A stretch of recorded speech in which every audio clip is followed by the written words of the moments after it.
प्रदेश भर में कल होने वाली उत्तराखंड अधीनस्थ सेवा चयन आयोग की स्नातक स्तरीय परीक्षा को लेकर चंपावत में व्यापक बंदोबस्त किए गए।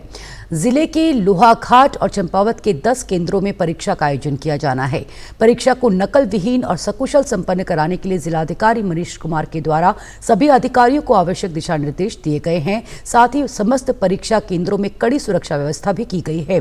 पुलिस उपाधीक्षक निहारिका सेमवाल ने बताया कि चंपावत में 4 और लोहाघाट में 6 परीक्षा केंद्र बनाए गए हैं। सभी परीक्षा केंद्रों में सीसीटीवी कैमरा, जैमर और पुलिस बल की तैनाती भी की गई है। 14 जून को हमारी जो यूपी ट्रिपल एससी की परीक्षा है ये हो रही है। तो आईजी कुमाऊं मैम के निर्देशन में तथा एसपी चंपावत मैम का निर्देशन में हम लोगों द्वारा यहाँ हर एक सेंटर्स की चेकिंग की जा रही है।